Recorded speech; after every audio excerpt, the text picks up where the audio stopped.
ఈనాటి సభాధ్యక్షులు ఆత్మీయ మిత్రులు ఎస్ రఘు గారు, ఈ కార్యక్రమ ముఖ్య అతిథి నాకు అత్యంత ఆత్మీయులు,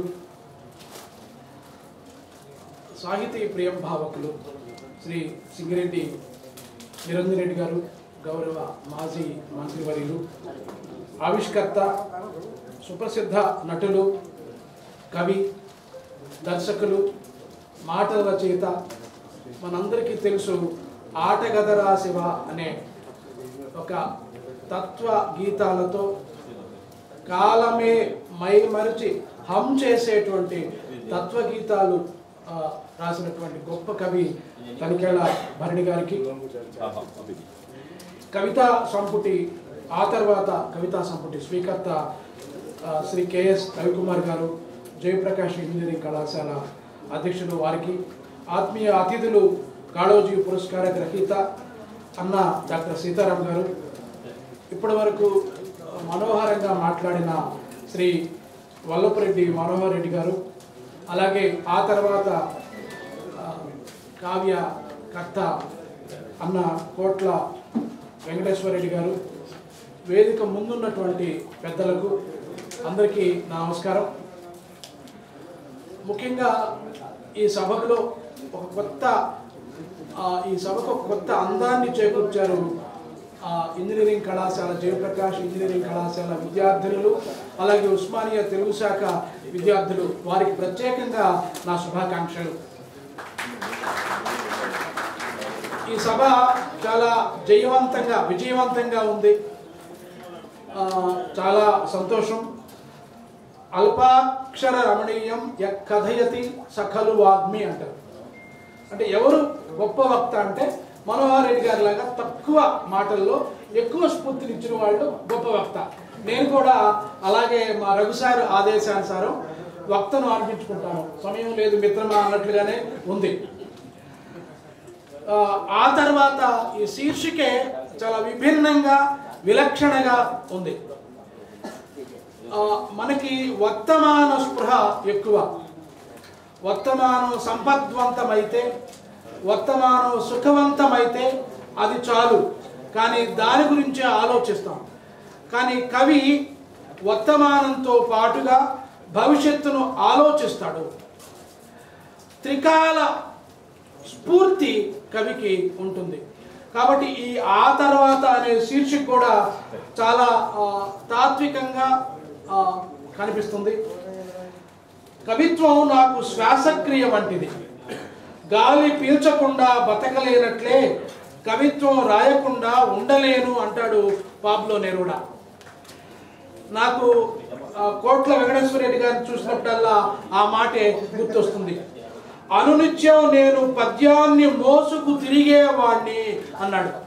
అనునిత్యం నేను పద్యాన్ని మోసుకు తిరిగేవాణ్ణి, ఎప్పుడు ఎదతలుపులు తట్టేవాణ్ణి.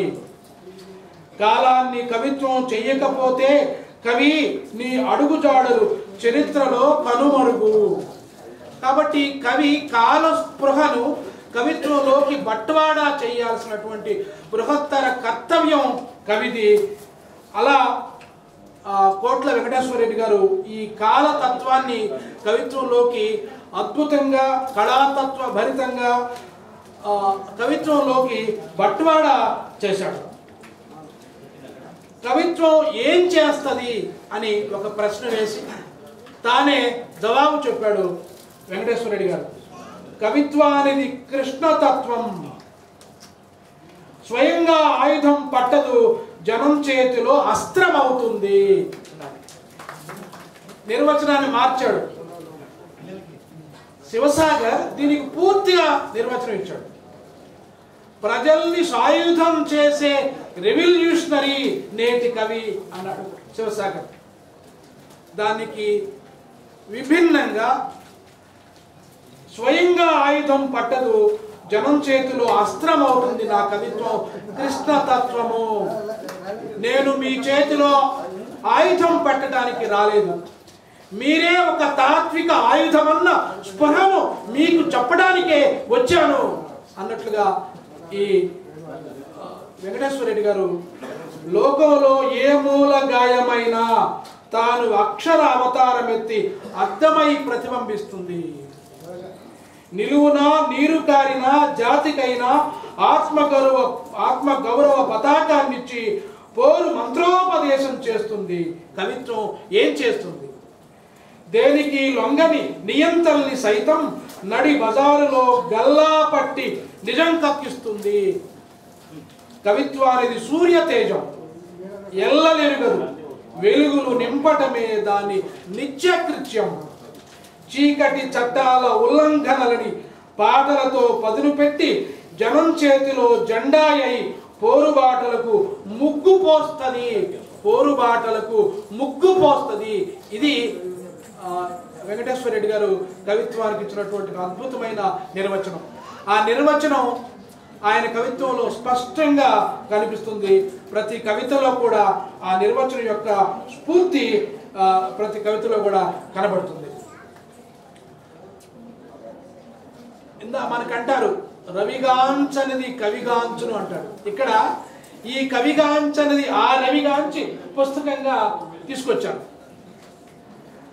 దీంట్లో పళ్ళెవు నిండా పరుచుకున్న అన్నపు రాశిని తడివి చూస్తాం. మనం పళ్ళెంలోకి చూస్తాము, పళ్ళెంలో ఉన్న అన్నం వైపు చూస్తాము.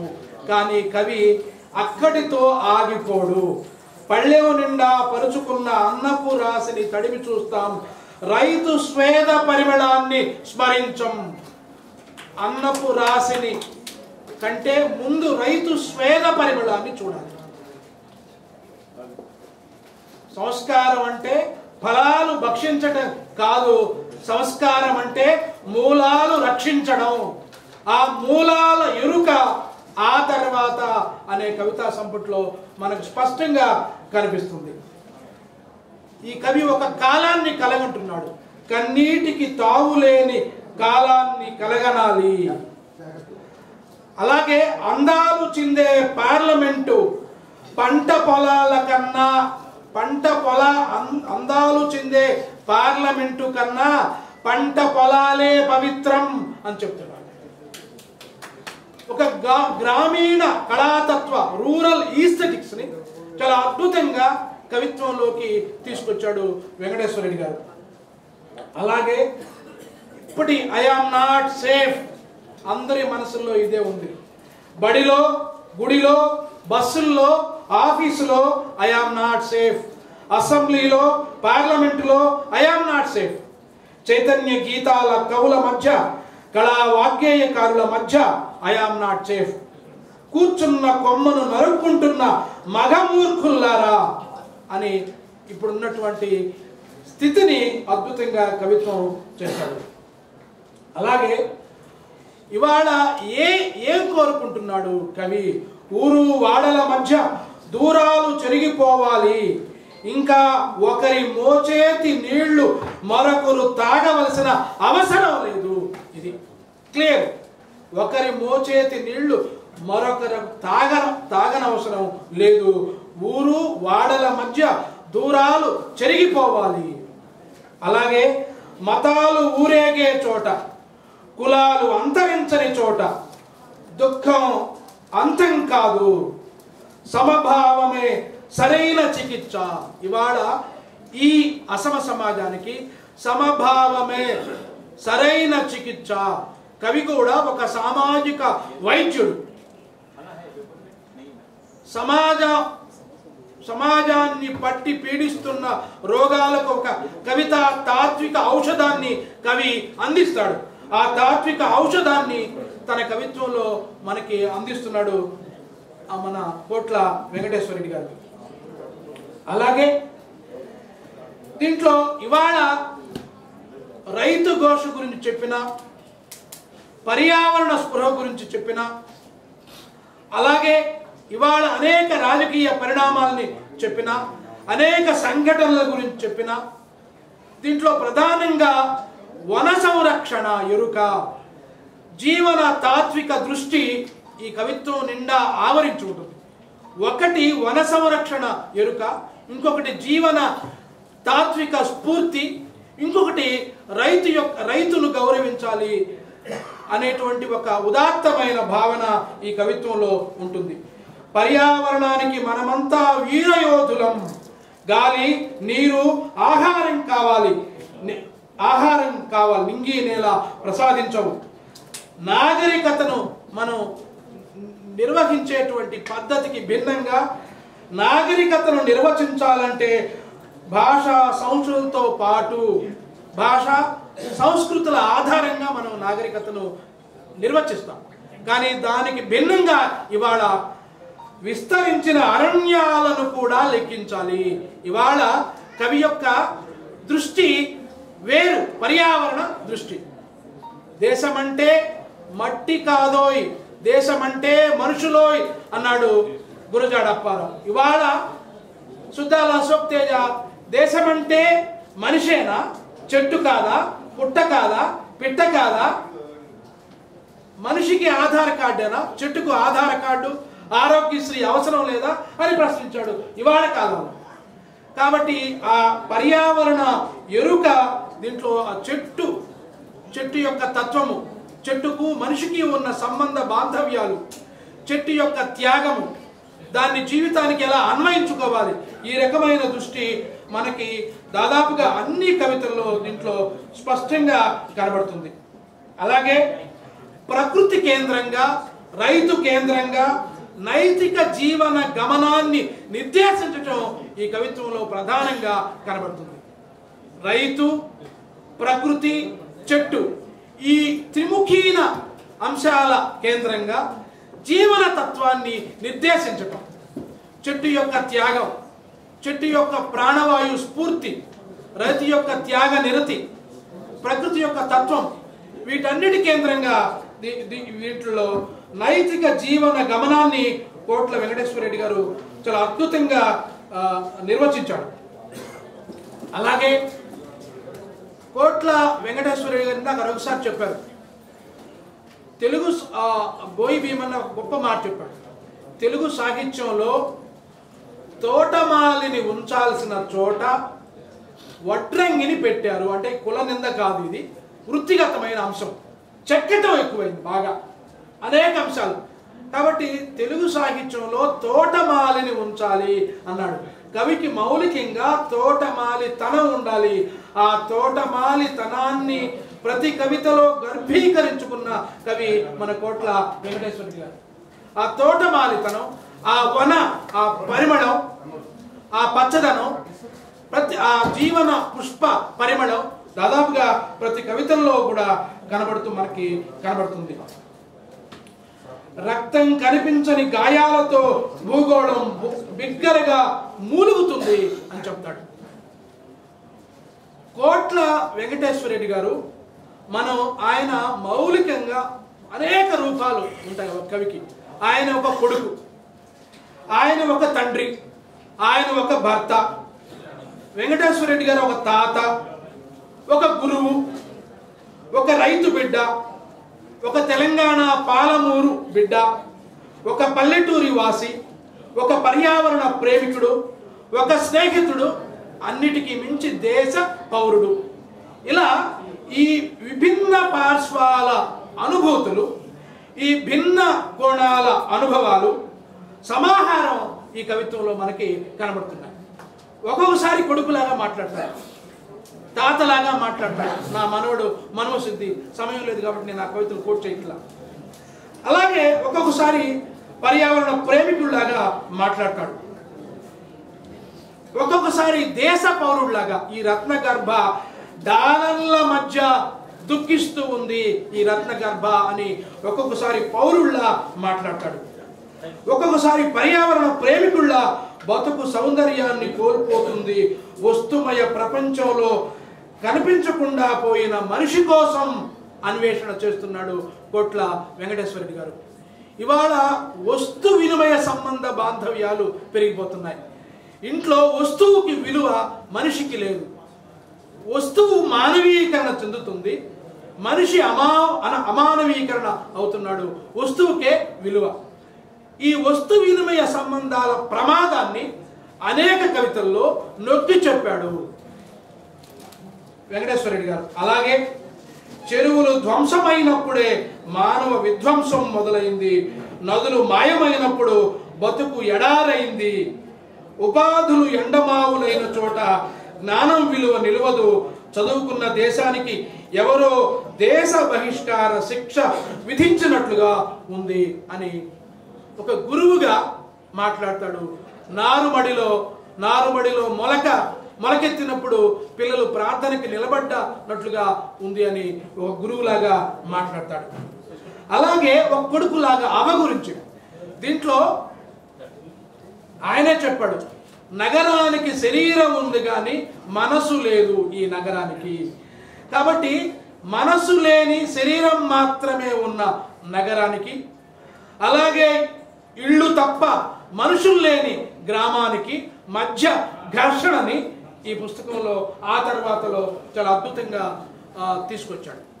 సహజమైన రూరల్ ఈస్థెటిక్స్కి, కృత్రిమమైన నాగరిక సంస్కృతికి మధ్య మనిషి యొక్క సంఘర్షణని ఆ తర్వాత ఆ పుస్తకంలో చాలా అద్భుతంగా కవిత్వీకరించాడు.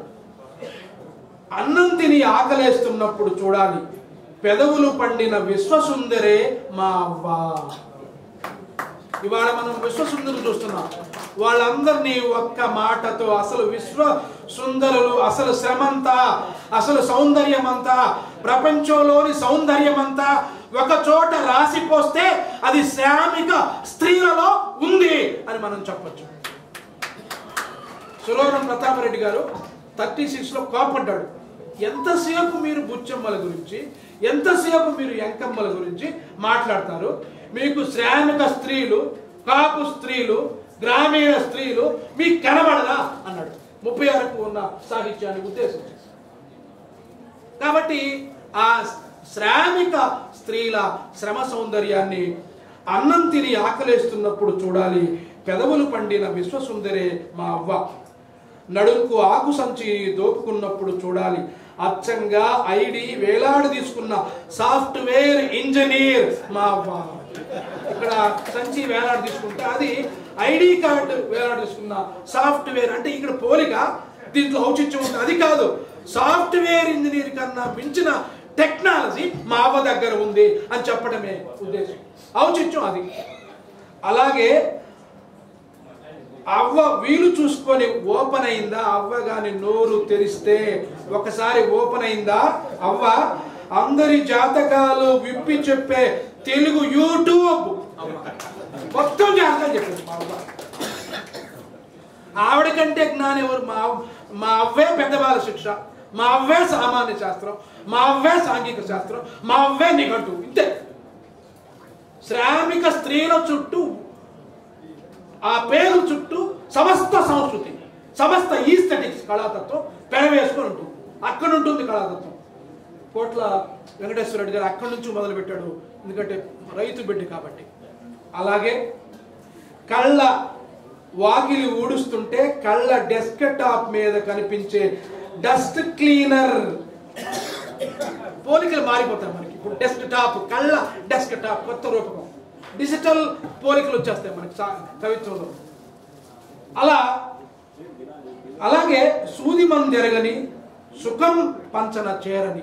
చూడండి, సూది మందు ఎరగదు, సుఖం పంచన చేరదు. ఆ సుఖం పంచన చేరలేదు కాబట్టి సూది మందు ఎరగదు. దీనికి అవినాభావ సంబంధం ఉంది. పంచి ఇచ్చేటప్పుడు చూడాలి, ఆకలి దాచుకున్న అన్నపూర్ణే మా అవ్వ. నాకు ఎప్పుడు గుర్తొస్తుంది, మాత అన్నపూర్ణేశ్వరి అన్నప్పుడు మా అమ్మ కదా అన్నపూర్ణ, మా అవ్వ కదా అన్నపూర్ణ. అసలు అన్నపూర్ణేశ్వరి, అన్నపూర్ణ స్తుతి మా పొలంలో పనిచేసే మా అమ్మ గురించి చెప్పాలి కదా అనిపిస్తుంది. నాకు ఏడుపు వస్తుంది, మాత అన్నపూర్ణేశ్వరి అన్నప్పుడు. అలా అవ్వ గురించి చాలా అద్భుతంగా ఆ గ్రామీణ స్త్రీ చుట్టూ ఉన్న సంపద్వంతమైన జ్ఞాన, కళ, సౌందర్య దృష్టిని అద్భుతంగా రాసిపోశాడు చిన్న కవితలో. ఇందాక రఘుసారి చెప్పారు, అంటే కవి, నేను ఎప్పుడు చెప్తున్నాను, కవి తాటి చెట్టులాగా ఉండకూడదు. కవి బాగా విరగగాసి కొమ్మల్ని నేలకు సాచిన మామిడి చెట్టులాగా ఉండాలి. ఇట్లా పట్టుకుంటే అందాలి మామిడి చెట్టు, మామిడి ఫలం. అలా కవి తీర్థంలాగా ఉండకూడదు. చౌరాస్తాలో దొరికే చల్లని మంచినీళ్ళలాగా అందరికీ అందుబాటులో ఉండాలి. అలా కోట్ల వెంకటేశ్వర రెడ్డి గారు ఆ రకమైనటువంటి ఆయనలో చాలా స్పష్టంగా కనబడుతుంది. అలాగే ఒక్క కవిత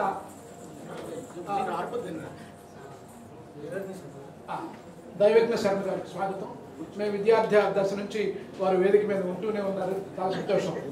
అలాగే దీంట్లో సనాతన పరికరాలు అంటే గ్రామ జీవనంతో అల్లుకున్న పరికరాలు, ఒక దర్వాజా, ఒక ఇల్లు, ఒక రోలు, ఒక రోకలి, ఇవన్నీ ఈ జనరేషన్ తెలియదు. రోల్ అంటే తెలియదు, రోకలి అంటే తెలియదు, అలాగే దర్వాజా అంటే తెలియదు. ఇలా మా ఊరు, మా అలా పల్లె గురించి, అలా ఆ గ్రామీణ కళాతత్వాన్ని, గ్రామీణ అనుభవాల్ని చాలా అద్భుతంగా అనేక కవితల్లో చెప్పాడు దీంట్లో. అలాగే గమనగామి అనేటువంటి ఒక అద్భుతమైన కవిత ఉంది. అంటే కవిత ఎత్తుగడ వెంటనే తెలుసు, అనగనగా ఒక చెట్టు ఉంది అన్నట్లుగా ఉండకూడదు. ఆరుద్ర ఇక్కడ భోజనం తయారు చేయబడను అన్నట్టుగా కవిత ఉండకూడదు అంటాడు ఆరుద్ర. చూడండి, ఎక్కడో ఒక చోట నిలువ నీడలేని చౌరాస్తాలో అతను జీవితాన్ని పరుచుకొని లోకాన్ని నడిపిస్తుంటాడు. అండర్లైన్, లోకాన్ని నడిపిస్తుంటాడు. పోయం ఎవరి గురించో మనకు చివర చెప్పాలి. ఎక్కడో ఒక చోట నిలువ నీడలేని చౌరాస్తాలో అతను జీవితాన్ని పరుచుకొని లోకాన్ని నడిపిస్తుంటాడు. నడిచి నడవని స్థితిలో నిన్ను నువ్వే మోయలేక నీ అడుగులు నీతోనే చెడుగుడులాడుతున్నప్పుడు అతను యాదికొస్తాడు. నీ అడుగులు తడబడినప్పుడు, నీ అడుగులు నాట్యం చేసేటప్పుడు, అటుపడేటప్పుడు ఇటుపడేటప్పుడు అతను యాదికొస్తాడు. ఎవరు అతను ఊహించండి మీరు. అతను ఒక్క చెప్పు చేతిలో మరొకటి పాదానికి తెగిపడ్డ ప్రయాణ బంధంతో చూడ్డానికి నీవు అస్తవ్యస్తంగా ఉంటావు. అప్పుడు అతను కనపడతాడు. ఆగిపోయిన నీ భ్రమణ కాంక్షకు అతను మహాప్రస్థాన గీతం నేర్పి పదండి ముందుకు పదండని చర్మబంధంతో ముడివేస్తాడు. ఒక చర్మకారుడు అంటే మనం కొన్ని వృత్తుల్ని నీచంగా, కొన్ని వృత్తుల్ని పవిత్రంగా మనమే ఐఎస్ఐ ముద్రలు వేసాం. సమస్త వృత్తుల సమస్త చిహ్నాలు అన్నీ పవిత్రమైనవి. శఠగోపం ఎంత పవిత్రమైనదో చెప్పు కూడా అంతే పవిత్రమైనది. అలా చౌరాస్తాలో చెప్పులు కుట్టే ఆయన గురించి అద్భుతంగా చూడండి. ఆగిపోయిన నీ భ్రమణ కాంక్షకు అతను మహాప్రస్థాన గీతం నేర్పి పదండి ముందుకు పదండని చర్మబంధంతో ముడివేస్తాడు. వృత్తిని ఉన్నతీకరించాడు బాగా. నువ్వేమో ధర నిర్ణయించి బంధాన్ని తెంపేసుకొని ఎక్కుపెట్టిన రామబాణం అయిపోతావు. 5 పైసల 10 20 రూపాయల 10 రూపాయల తీసి వెళ్ళిపోతావు. మళ్ళీ చూడవు. మళ్ళీ చెప్పు తెగి గమనం ఆగిపోతే కానీ అతను నీకు గుర్తుకురాడు. మళ్ళీ అటువైపు చూడవు, అసహించుకుంటావు, చూడవు, మళ్ళీ అవసరం వస్తే తప్ప. అలా అతను నీకు కాలంతో పాటు లోకాన్ని పరిగెత్తించిన లోక జ్ఞానం మాత్రం లేదని యుగాలు గడిచిన అడుగు ముందుకు కదలదు. అంబేద్కర్ సాక్షిగా ఆ చౌరాస్తాలో అతను ఉంటాడు అని అద్భుతంగా చెప్పాడు. అలాగే దీంట్లో తెలంగాణ భాష గురించి ఒక అద్భుతమైన చాలా అంశాలు ఉన్నాయి. చెట్టు గురించి పదే పదే పలవరించడం ఉంటుంది. నేను సమయం లేదు కాబట్టి వాటి జోలికి వెళ్ళాను. అలాగే రైతు గురించి అనేక ఒక్క భాష గురించి దీంట్లో 4-5 కవితలు ఉన్నాయి. కవిత్వం గురించి కవితలు ఉన్నాయి. రవిసార్ చెప్పినట్టు ఇది బృహత్తరమైన సంకలనం. దాదాపు 136 కవితలు ఉన్నాయి. ఇంటి భాష మనకి తెలంగాణ ఉద్యమం తెలుగు సాహిత్యాన్ని, తెలుగు సాహిత్య మూలాలను, తెలుగు సాహిత్య ఆవిర్భావ వికాసాన్ని పునర్మూల్యాంకనం చేసింది. తెలంగాణ ఉద్యమం మనందరికీ తెలుసు. ఆయుధాలు ఎప్పుడు జమ్మి చెట్టు మీద దాచలేదు, మా నాలుకల మీదే. భాష ఆయుధం కంటే గొప్పదని చెప్పడం కోసం బుల్లెట్ శరీరాన్ని వశం చేసుకుంటుంది, భాష మనసును వశం చేసుకుంటుంది అంటాడు గూగి. అంటే ఆ బుల్లెట్ కంటే భాష పదునైనది, ఆయుధం కంటే పదునైనది. ఆయుధాలు ఎప్పుడు జమ్మి చెట్టు మీద దాచలేదు, మా నాలుకల మీదే. భాషకు ఆయుధం కంటే శక్తివంతమైంది భాష. మా ఇంటి భాష అక్షరాల పేర్పు కాదు, ఆత్మ గౌరవ పతాక. ఒడిసి పట్టాలే గాని తెలంగాణ తెలుగు విముక్తి గీతాల పల్లవి అన్నాడు. తెలంగాణ తెలుగు విముక్తి గీతాల పల్లవి. తెలంగాణ తెలుగు యొక్క గొప్పతనాన్ని చాలా అద్భుతంగా చెప్పాడు. మాటకు రాతకు వ్యత్యాసాలు చెరిపేసే ఆత్మగల భాష మా ఇంటి భాష అని తెలంగాణ భాషను అద్భుతంగా ఉన్నతీకరించాడు. 1971లో ఇంద్రగంటి హనుమత్ శాస్త్రి నెల్లూరు నుంచి వరంగల్ వచ్చి ప్రాణంబైనది తెలుగు గడ్డకు ధర ప్రారంభమౌ ఈ తెలంగాణ, విన్నాణంబైన కవిత్వ సంపదలకు అన్నాకై విలసిల్లనన్నాడు. ఆయన ఎక్కడో నెల్లూరు వరంగల్ వచ్చి అసలు తెలుగు గడ్డకు ప్రాణము ఈ తెలంగాణ అని అద్భుతంగా ఆ కాలంలోనే చెప్పిన మాట గుర్తొస్తుంది. అలా అనేక కవితలు దీంట్లో కన్నీటిని సిలువ ఒక్కొక్క దానికి నిర్వచిస్తాడు. కన్నీటి సిలువను మోయడమే జీవనయానం. 2 మాటల్లో విత్తనమంత స్ఫూర్తి ఉంటుంది. మహావృక్ష స్ఫూర్తిని వాగ్దానం చేస్తుంది కవిత. కన్నీటి సిలువను మోయటమే జీవనయానం, సేద తీరటం అంటే స్వేదం విరజంబటమే, కదలిక ఎవరిదైనా పదునెక్కిస్తుంది, గౌరవ జీవనానికి భంగం రానంత ఎత్తు ఎదగడమే మనిషి జీవన సాఫల్యం అని అనేక అంశాలు దీంట్లో ఉన్నాయి. అనేక రూపకాలు, చిగురు కవాటము, పూలతి వాచి, మట్టి దోశలు అన్ని ప్రకృతితో సంబంధం ఉన్న ప్రతీకలు. మట్టితో, గాలితో, నీరుతో, నింగితో, నేలతో మమేకమైన పునీతమైన పదబంధాలు కవిత్వం ఈ ఆ తర్వాత పుస్తకంలో చాలా స్పష్టంగా కనిపిస్తుంది. ఈ పుస్తకం విద్యార్థులు తప్పనిసరిగా చదవాల్సిన అవసరం ఉంది. ఇక్కడ విద్యార్థులు వచ్చారు కాబట్టి పాఠ్యాంశాలు ఎంత ముఖ్యమో పాఠ్యాంశేతర జ్ఞానం కూడా చాలా ముఖ్యమని విద్యార్థులు తెలుసుకోవాలి. ఆచార్య పాదమాదత్తే పాదం శిష్య స్వమేధయా అన్నారు. అంటే మీరు జ్ఞానం 100% అయితే మీరు తరగతి గదిలో నేర్చుకునేది పాదం మాత్రమే, 1/4. 75% జ్ఞానం మీరు లోకంలో అనుభవాల ద్వారా, పుస్తక పఠనం ద్వారా, పెద్దవాళ్ళ ద్వారా నేర్చుకోవాలని చెప్పారు.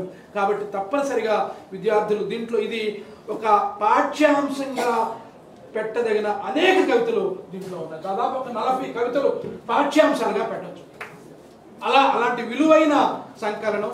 ఈ సంకలనాన్ని సమీక్షించే అవకాశం ఇచ్చినటువంటి మా మిత్రులు రఘు గారికి, అలాగే జయప్రకాష్ నారాయణ సంస్థల అధ్యక్షులు రవికుమార్ గారు ఈ పుస్తకాన్ని ప్రచురించడం అనేది చాలా గొప్ప విషయం.